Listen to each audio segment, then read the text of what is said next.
Hello and welcome to another 2 Network match report with me, Adam. It finished yesterday at St James's Park. Newcastle 0, Brighton 1. It was a very frustrating day for Newcastle fans. It was a very strange atmosphere, and to be honest, I still don't know how we didn't score yesterday. It's the 5th straight home defeat in a row, and I think that's only happened 4 times. Sorry, this is the 4th time it's happened in the Premier League era, and the other 3 teams got relegated. That's no win in 9 games now, 2 draws, and we're starting to see a narrative where people are turning on Rafa Benitez. Now, Rafa Benitez is not blameless for the plight, but he's only a little bit to blame for everything that's ever happened. He's the manager, so he's got a reasonable responsibility in terms of the tactics that he sets out, the decisions that he makes in terms of his team selection. But for me, yesterday at Brighton was not down to him. Rafa Benitez's tactics managed to yield us 27 shots on target. 27 shots, only 6 on target, and therein lies the problem. 22% of all our shots were on target. That's phenomenally low. It's relegation form, that. But a manager, think about it. A manager's tactics can only take a team so far, okay? The manager sets out his strategy, each individual player instructions, how the team should be playing as a unit with and without the ball. It's not his fault that Joselu hit the corner flag from one of those shots. It's not his fault that Diarmi skied one. It's not his fault that Shelvey skied another. It's not his fault that Muto headed over the bar. It's not his fault. He can't hold the player's hands to put the ball in the back of the net. He can only do what he can do with the players that he's got, with the tools that have been provided to him by the owner, who has failed to back him in 4 consecutive transfer windows. Okay? People are saying, why didn't you change it up? Or substitutions, etc, etc. To be honest, you probably had 3 attacking players who could come on and possibly make some sort of difference. And even then, you're reaching. You've got Joselu, who did come on, maybe give us a bit more of a target up front. You've got Murphy and Atsu. With the greatest respect to all 3 of them, none of them are game changers. We don't have a squad. So when Rafa Benitez, and everyone's saying, should have taken Muto off, should have taken Perez off, Muto played very well first half. Muto's stray pass eventually led to the sequence of events that led to us conceding. I'm not saying he's to blame, because there was a lot of things that happened in terms of, you know, the officiating was very poor. It was clearly a goal kick off Solly March. If you brought yourself to watch Match of the Day last night, you'd have seen that it clearly came off Solly March. I was sitting in the East Stand. My initial reaction was that it came off the Brighton player because of his body language. Head down, disappointed, started running back, and all the other Brighton players did. However, the linesman called it a corner, and of course it was flighted in, headed out to the edge of the box. I think it was Perez had lost his man Izquierdo on the edge of the box. Free shot on goal, and it sort of very fortunately came off Kayal and went in. You can't really. We should have blocked the first shot, but you can't really legislate for it coming off the heel of a player who doesn't really know it's even coming off him either. and it goes in, and that's 1-0. And that was against the run of play, and we'd started so brightly and had a lot of shots and started peppering them, and they looked rattled every time we got crosses into the box, and people saying, well, what's the point in getting crosses in if Hossley's not on the... But maybe Rafa's having to work with, well, he knows that Brighton go to pieces in the box away from home and hadn't won for 17 straight games away from home.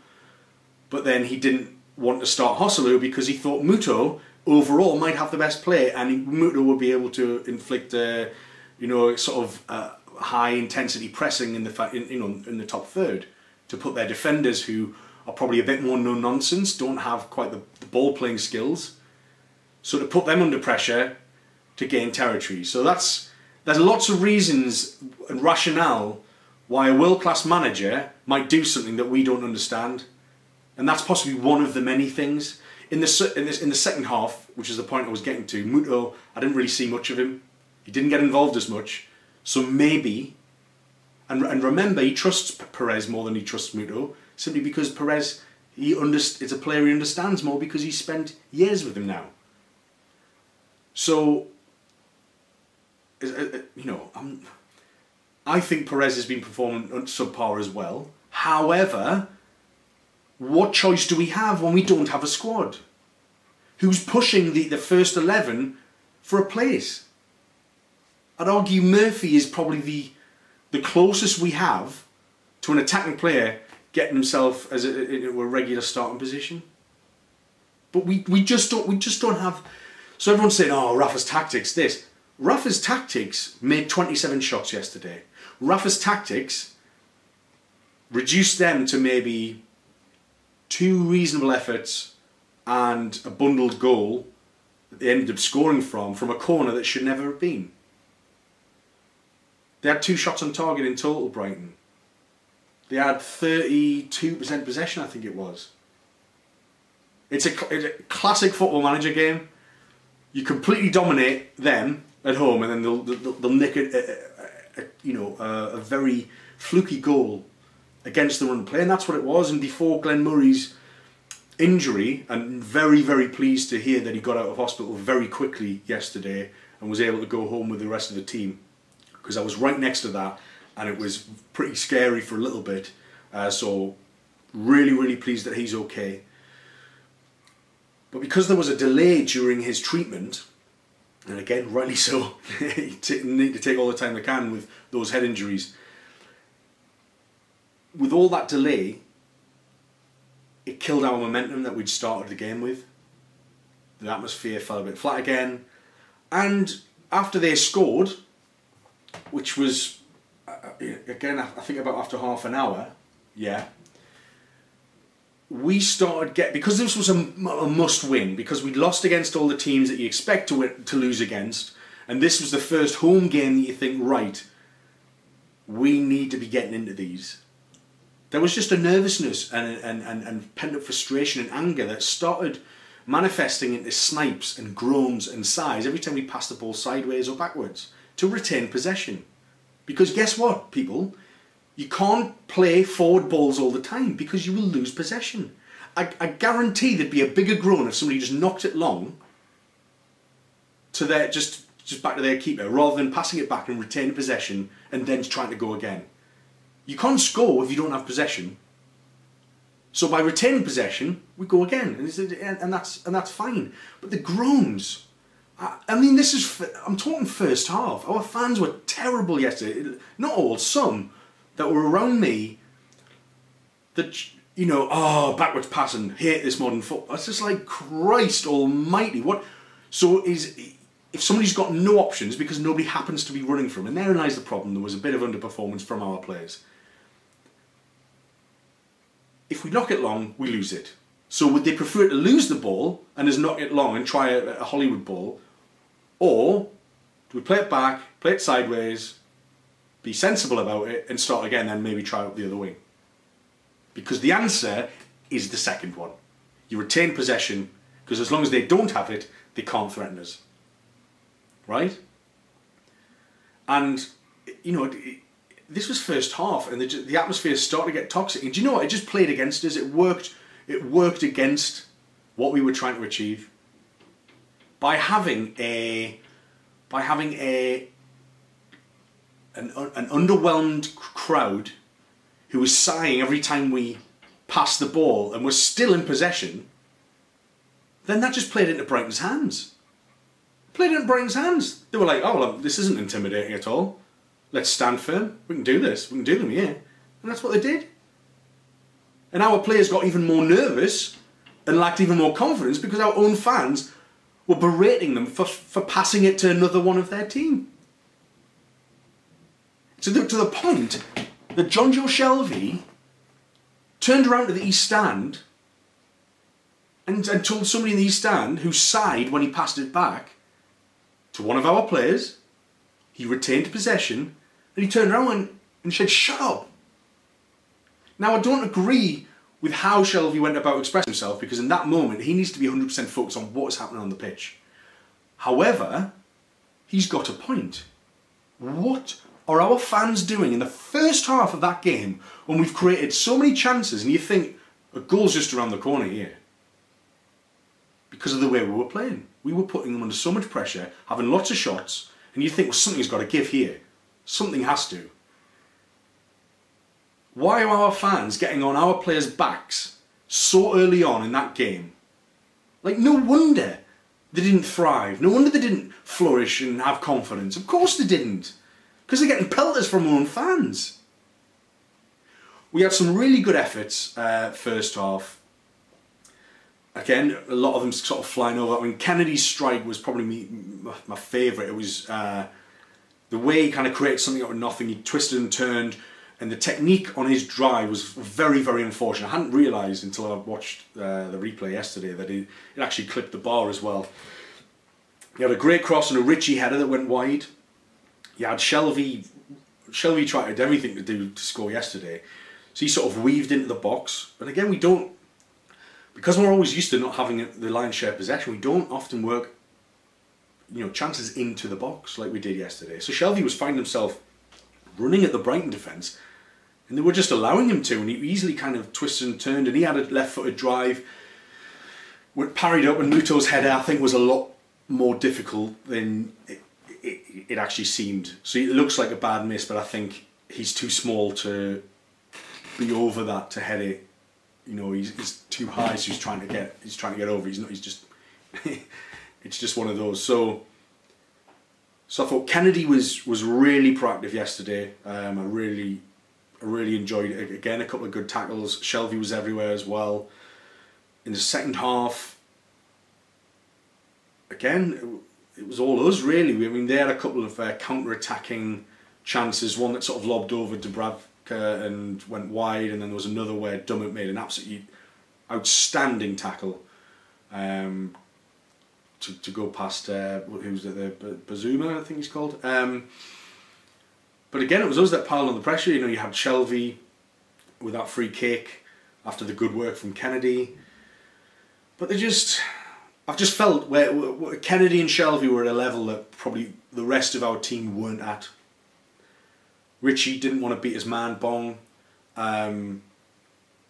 You had Perez that didn't really create anything. Muto looked busy, but I don't think we utilised his sort of off-the-shoulder running as much as we probably should have done in the first half. But they looked rattled for large portions of that game, and eventually Hoslu comes on. People groan when Muto goes off, but as I said before, we don't know what condition Muto's in. Rafa does training every week. He knows what condition he's in. He's only started 2 games now. Maybe he doesn't feel that Muto will give him that intensity for the full 90 minutes. Maybe that's why he brought off Muto and not Perez. And maybe he didn't bring off Perez is because he didn't trust that Atsu and Murphy would make more of a difference. Very telling, he only made that substitution because we don't have a squad. He didn't trust. He trusted the starting 11, albeit being absolutely knackered, over somebody fresh coming off the bench, because he probably thought that, the way we're playing, we've got 27 shots off here. One of them's got to go in. Has to. Doesn't it? It absolutely has to. So if we talk Rafa's tactics, if you're going to have a go at Rafa's tactics, have a go at the Palace game. I was there as well. We barely created anything. We had like 3 shots on target.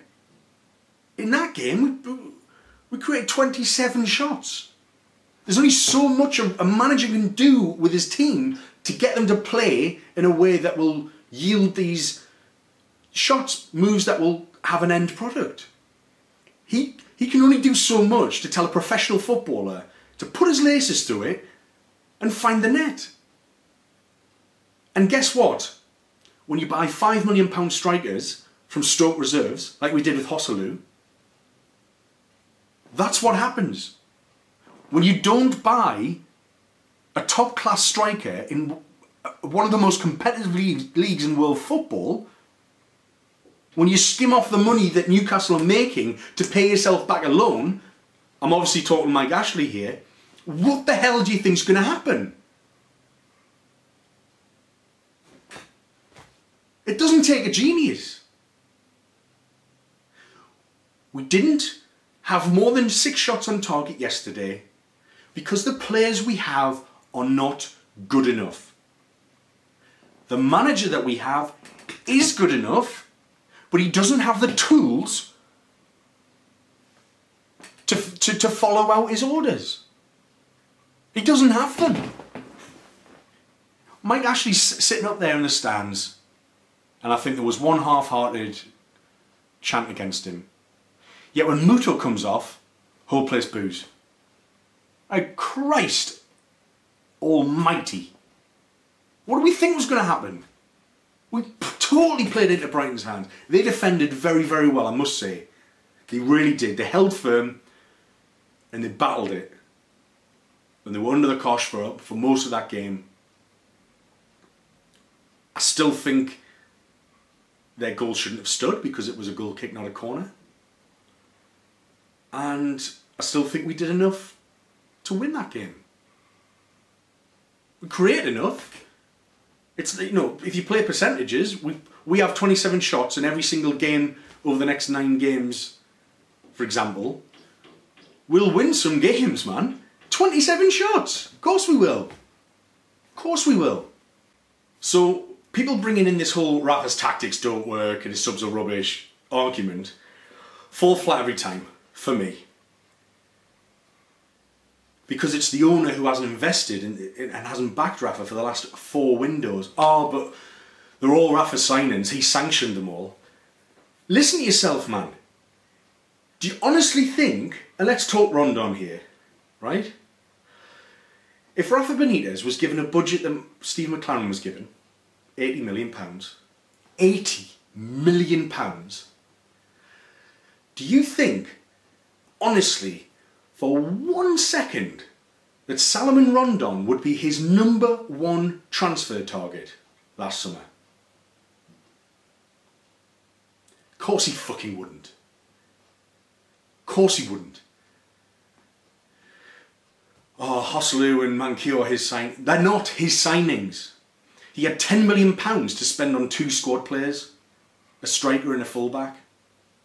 So he got the only players that he could get for that price. And guess what? They're not good enough. Massive fucking shock.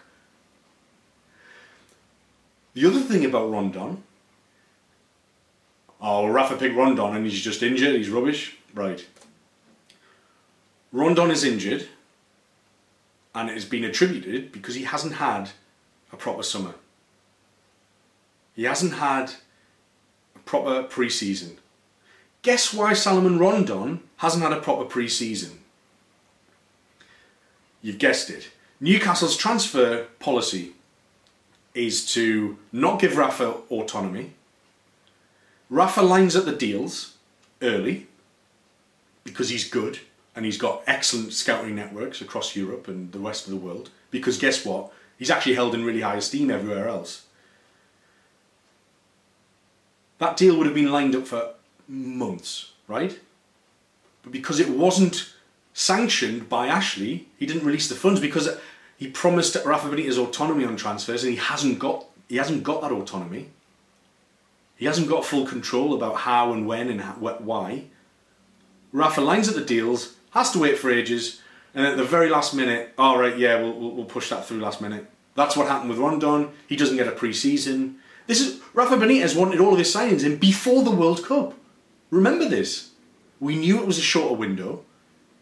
You knew it would be like 3 weeks after the World Cup that we'd have before the now shorter window deadline came. And it was a month before.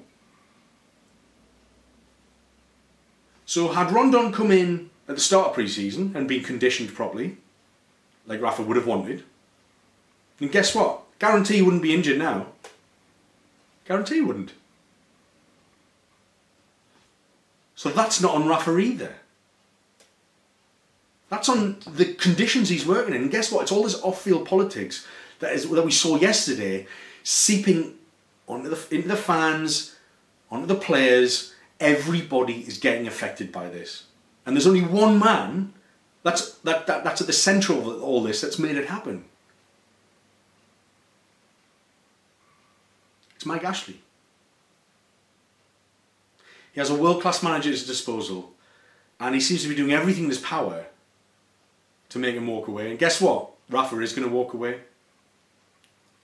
If we think for a second that Mike Ashley's going to spend loads in January, think again. We'll be in the loan market. We will be in the loan market. The club have said that there was money to spend. We could have broken our transfer record in the summer. We just chose not to. The right players weren't there. I guarantee the right players were there. That's bollocks as well. Of course the right players were there. Rafa will have a list. I promise you, Rafa will have a list of 50 players in every single position that he feels he could attract to Newcastle. If he was giving a proper Premier League transfer budget like every other club. Fulham, who have just come up from the Championship and haven't been in the Premier League for a good couple of years, spent 100 million. Yes, I think they spent 100 million fairly poorly because they haven't addressed problems at the back. They've got some really good midfielders and forwards. But imagine Rafa given a budget of 100 million and then he gets to keep any money that he sells. Imagine it. Imagine the squad that we would have. And we would have a squad, not just a first 11, that's good enough. But guess what? I don't even think we've got a first 11 that's good enough at the minute. Rafa is he's a victim of how well he did last year. Finished 10th. And what I hate seeing yesterday is this Rafa out nonsense and the fact that newspaper outlets were using the word Rafa and is Rafa to blame? That's what the Chronicle led with.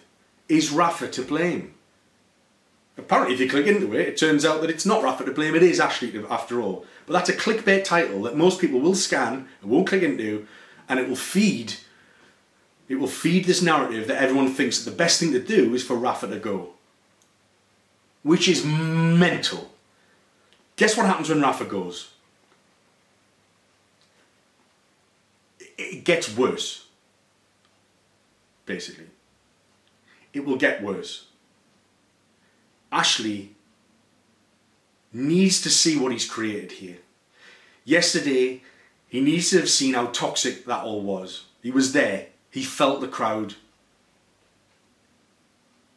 And he saw the frustration on the pitch. And he saw where we're at. This is the house that he built. This is on him. The buck stops with Ashley. And he needs to go. He needs to sell. He needs to fuck off. Because we're in a downward spiral now. We have a run of 9 games now. Southampton away. Good job it's not a bogey ground for us, eh? And yes, we need to be getting results on the pitch. I believe if we play like we did yesterday against Southampton, I think we'll win. For me, the tactics weren't the problem yesterday. It was the performance levels. It was the lack of intensity from the crowd. It was the poor quality of our players who couldn't finish. It's not on Rafa. It's not on Rafa at all. Doesn't come close. This man sacrificed his reputation, his world-class UEFA elite coach reputation, his Champions League winning manager reputation to stay on when he didn't have to. Could have got a much bigger job. Might have got the Arsenal job. He probably had offers all around Europe. I know that he's had offers since he's been at Newcastle, which he's turned down. He manages in the Championship. That was a big risk for a manager like that. I don't know how many of his peers would do that. He then won that league. So he couldn't have possibly finished higher than he did. Next season, after not being backed in summer or winter, he finishes 10th.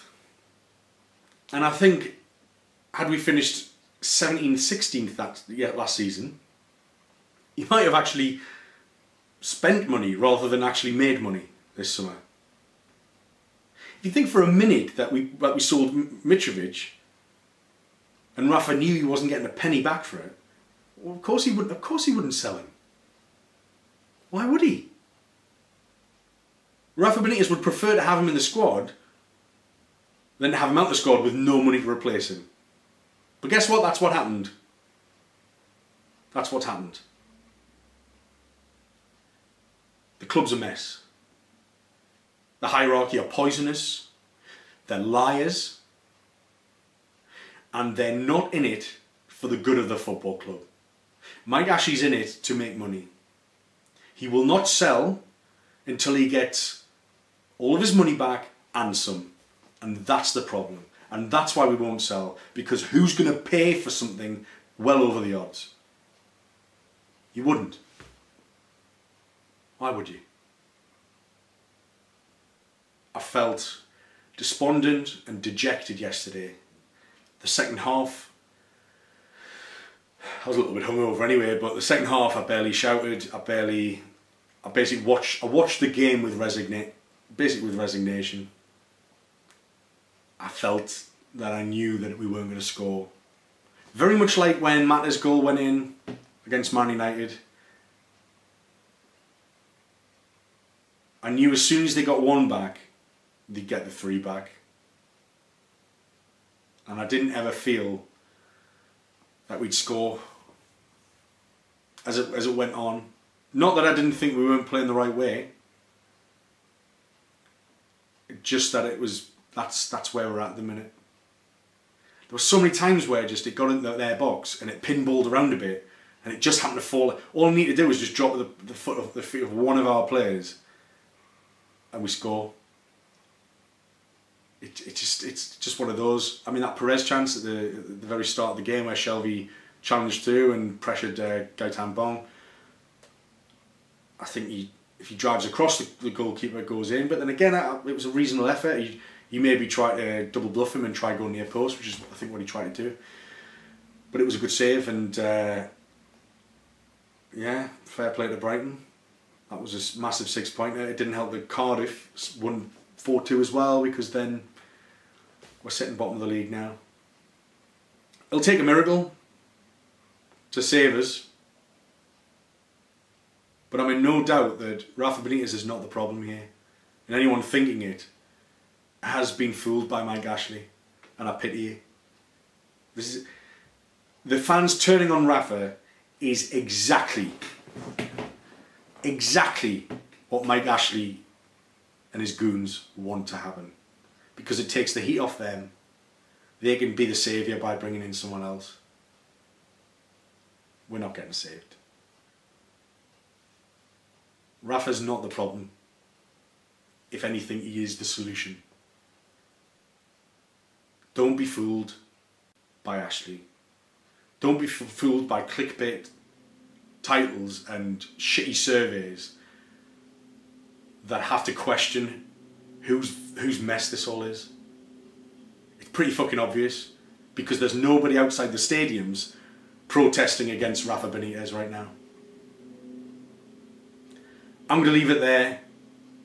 I'm feeling to get off my chest, and it's good to have slept on it a bit. I've been out on the 2 Network. Thanks very much for watching. Please subscribe on YouTube if you haven't already, and please tell your friends about my videos if you enjoy them. If you're listening to this on iTunes or SoundCloud, please give me a rate, please give me a follow in there as well. That'd be huge. And come and find us on Facebook. /The 2 Network 1892, and we're on Twitter as well at the 2 Network. Thanks very much for watching. I've been Adam. It's got to get better sometime, hasn't it? Bye-bye.